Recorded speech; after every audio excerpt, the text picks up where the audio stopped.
Hello, welcome to Chapter 18, Personal Selling and Sales Promotion. I am Amurjan Rahimov at Webster University in Tashkent. This recording has become possible thanks to generous support from UNESCO Unitwin OpenCourseWare Open Education Resource Initiative.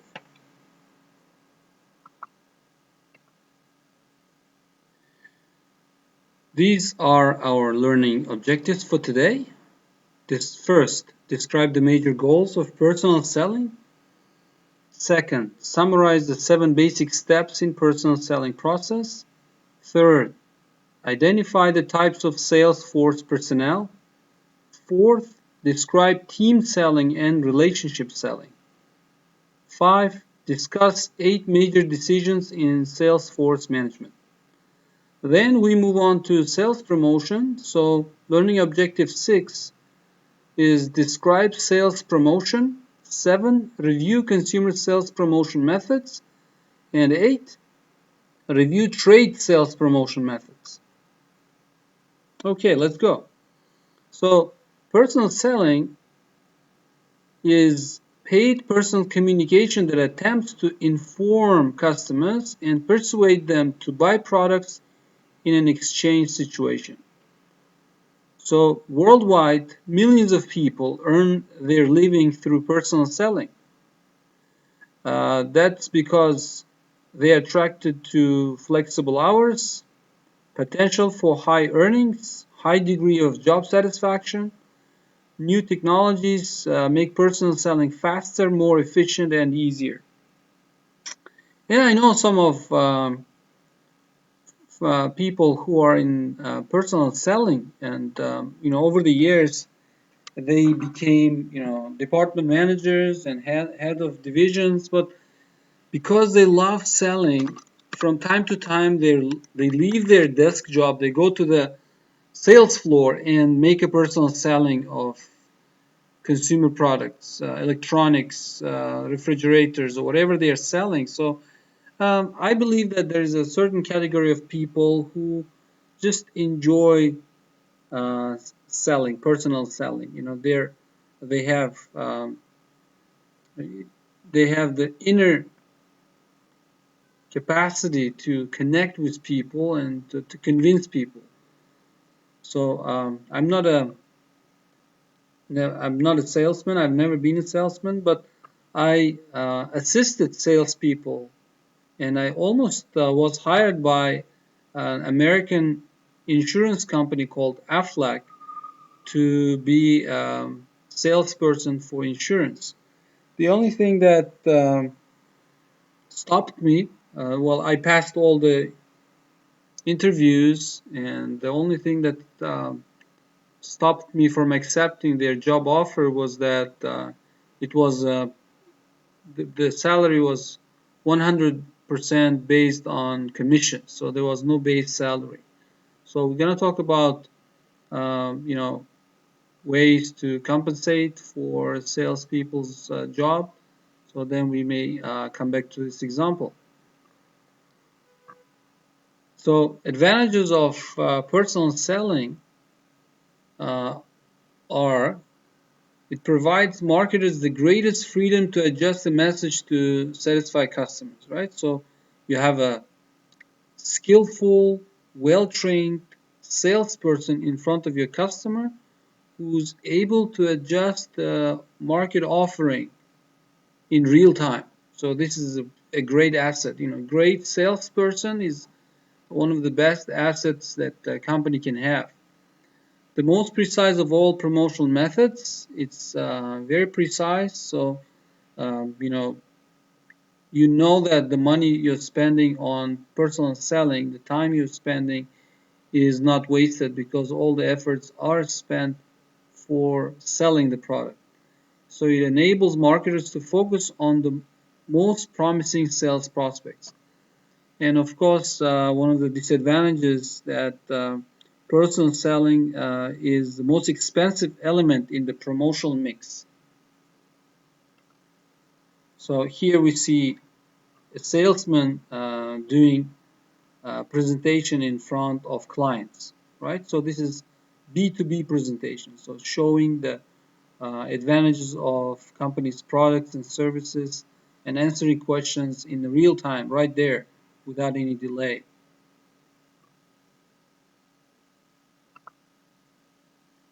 These are the steps, general steps in personal selling process. Some of them can be skipped, but this is the complete process. Prospecting. What is prospecting? It's developing a database of potential customers. So you find out about customers, the interests. As I told you earlier, I was never a salesperson, but I assisted salespeople. Take a look at this car. This is Daewoo Nubira, which before Daewoo Motor Company went bankrupt because of some strategic mistakes they made earlier. They attempted to capture American market, and they developed um, models especially for American market. For example, Nubira, Leganza, and Lanos.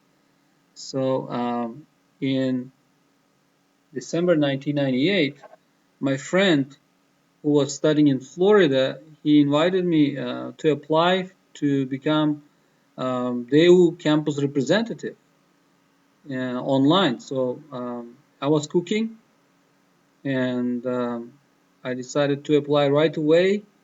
I burned that meal that evening, and that was not just a meal for myself, but it was for all roommates. But anyway, I applied, and I was one of the deadline was that evening or something like this. So I had to cook another dinner, but because of that application, I was accepted to be a Daewoo campus representative. So I wasn't selling the car. I was given a brand new Daewoo Nubira, and I was like 22 years old, and I had this brand new car. Actually, more like 21-year old, because I turned 22 in May. So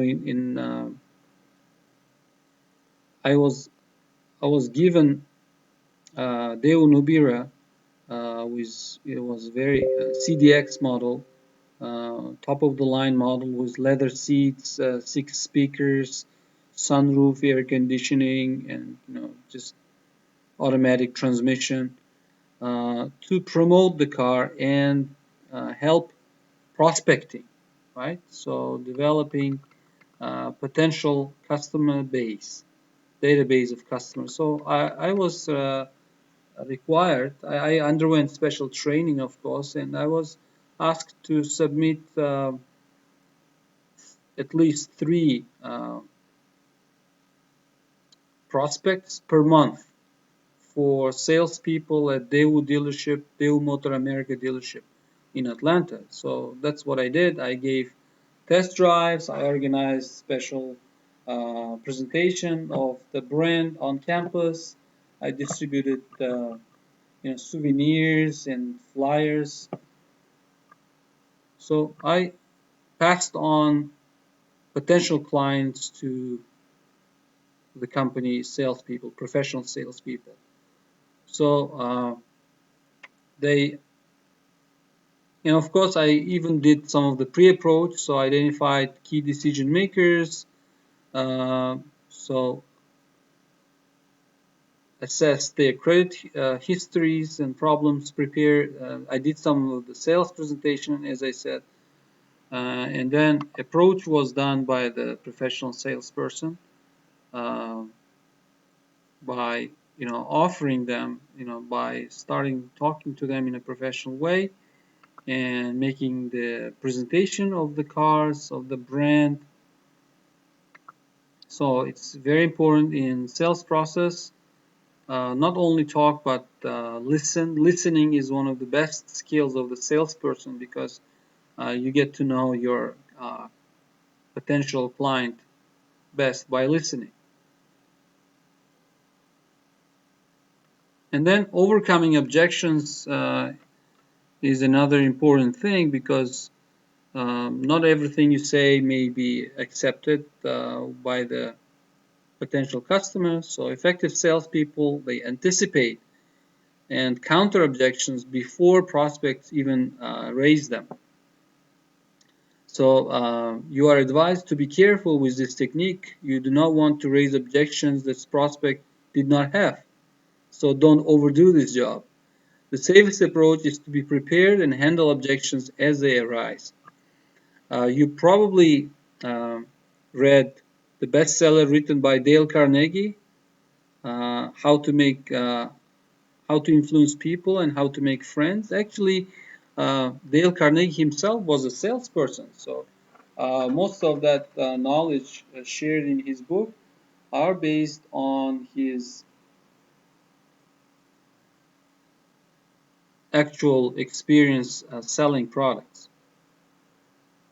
So that book on how to make friends and influence people was translated into many languages and published, so many times in millions of copies worldwide. It's considered to be one of the um, best books on personal development, but originally it was, more targeted to salespeople. So if you want to become a good salesperson, you might consider reading books by Dale Carnegie first. So at the closing the sale, the stage in the personal selling process when the salesperson asks the prospect to buy the product. So the salesperson may attempt a trial close by asking questions that assume the prospects will buy throughout this presentation, and attempt to close at several points during the presentation in case the prospect is ready to buy.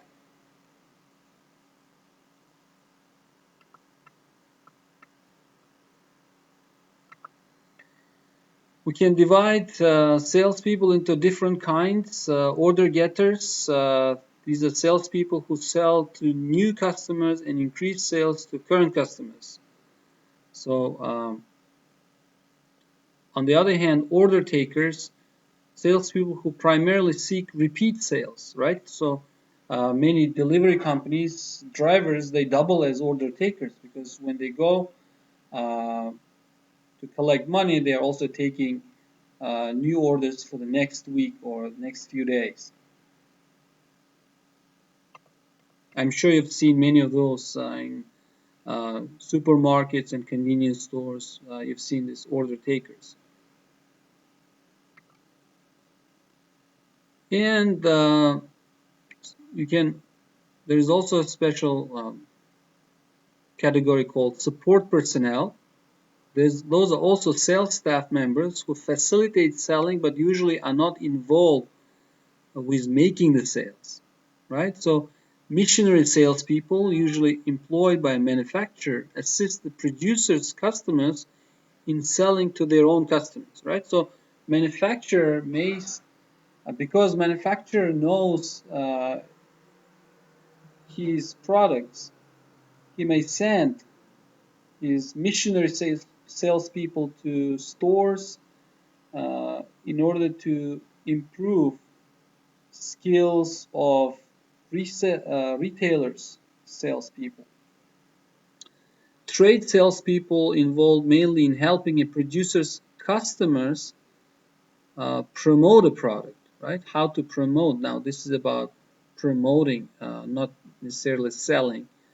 And technical salespeople give technical assistance to firms' current customers.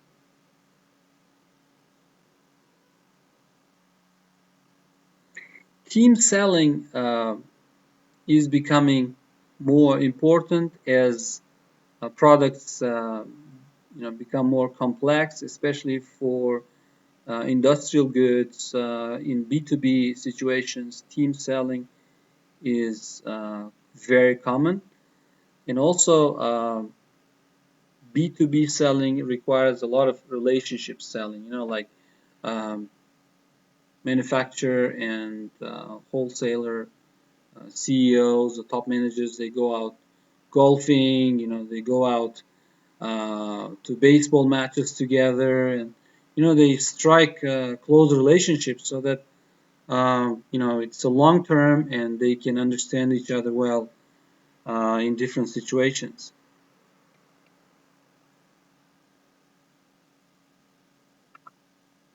Now let's talk about managing the sales force.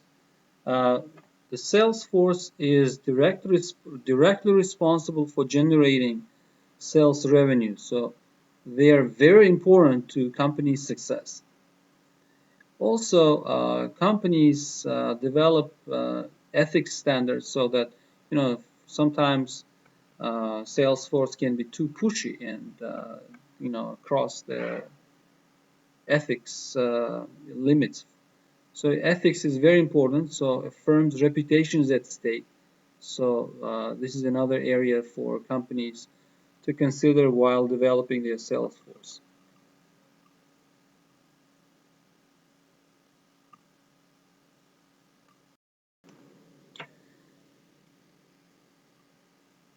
All right, now let's talk about establishing sales force objectives. It gives sales force direction and purpose.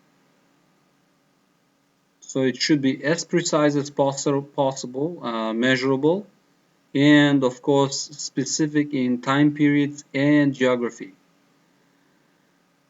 Usually objectives are established for the entire sales force in terms of sales volume, market share, and profit, or individuals in terms of dollar or unit sales volume.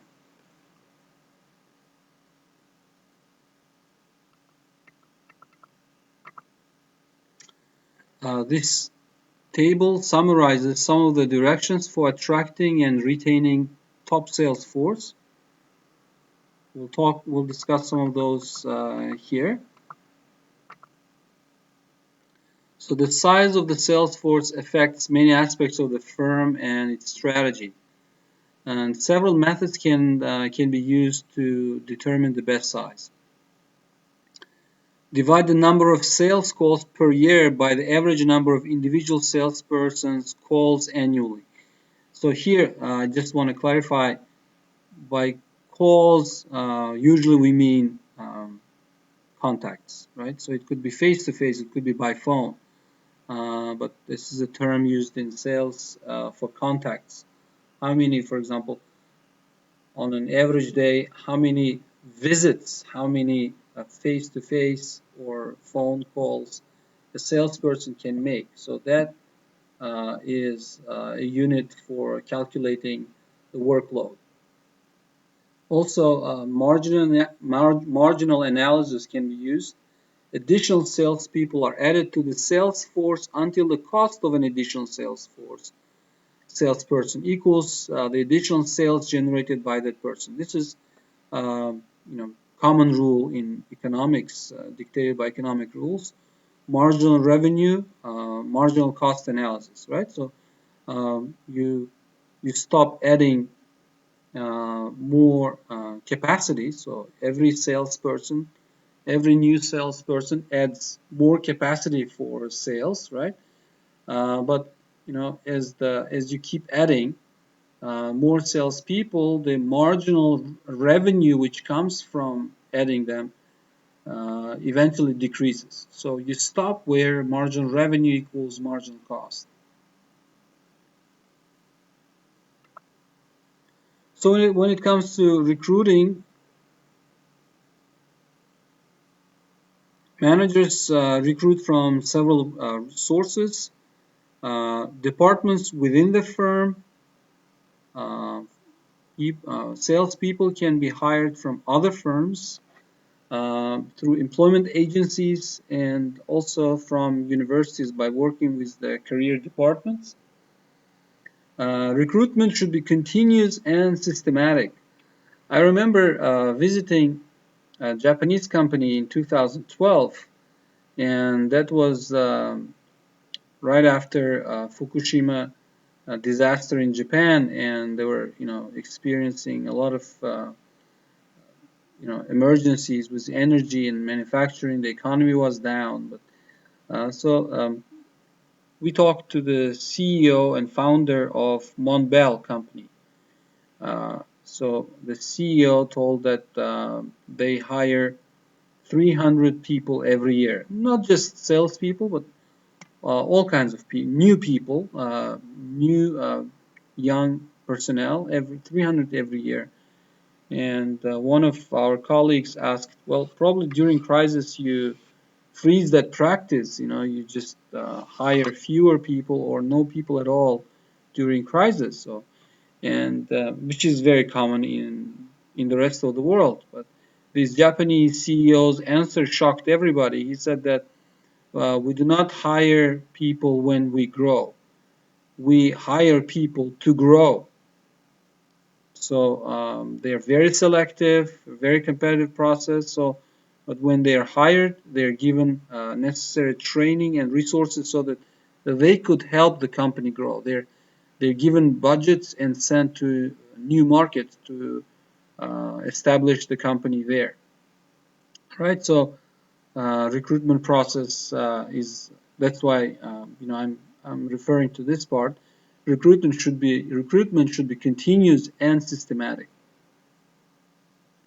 Also, I have one example from how Daewoo company hired people to work in Uzbekistan. In early years, when Koreans came to Uzbekistan, they helped our company in Uzbekistan hire personnel for the company to manufacture cars. So they organized a race competition in the stadium, and they asked people to run.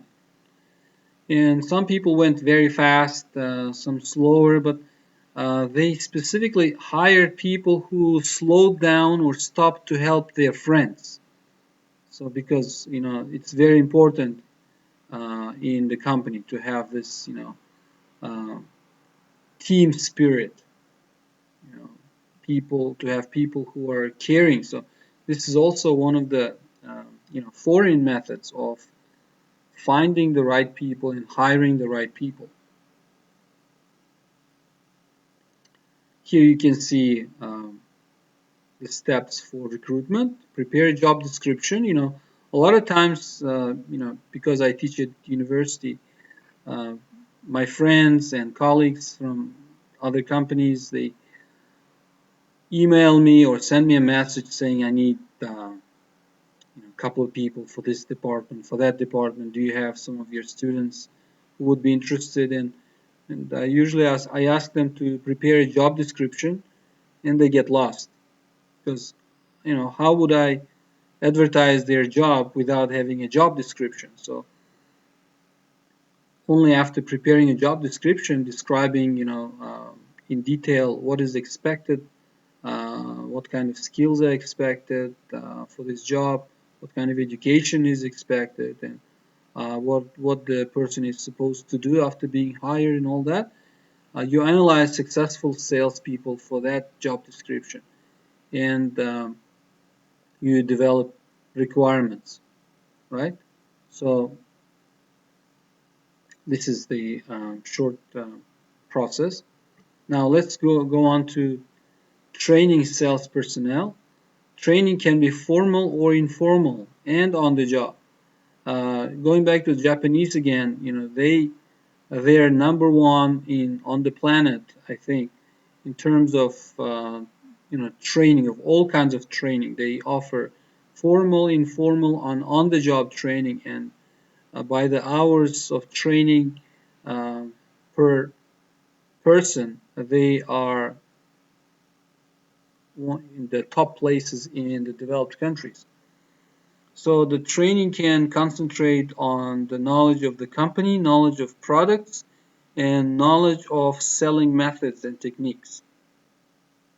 So training can be aimed at salespeople at all seniority and experience level, conducted in-house or by outside specialists.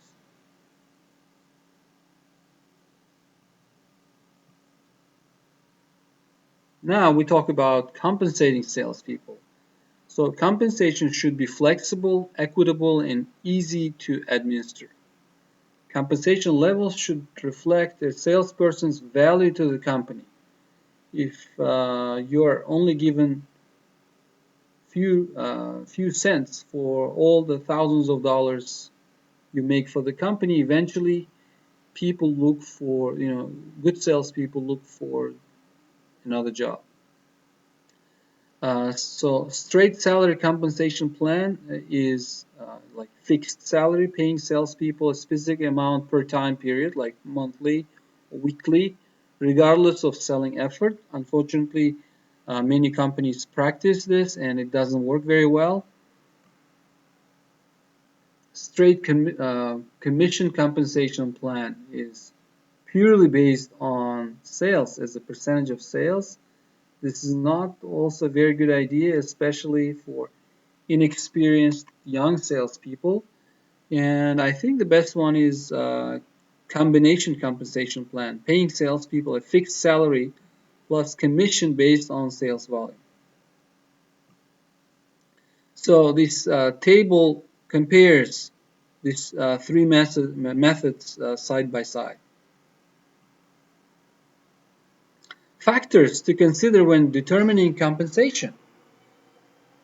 So first of all, you have to look at salaries of other types of personnel in your firm. And you have to look at how much competitors are paying for their salespeople, because if you don't pay well enough, they're gonna headhunt your salespeople.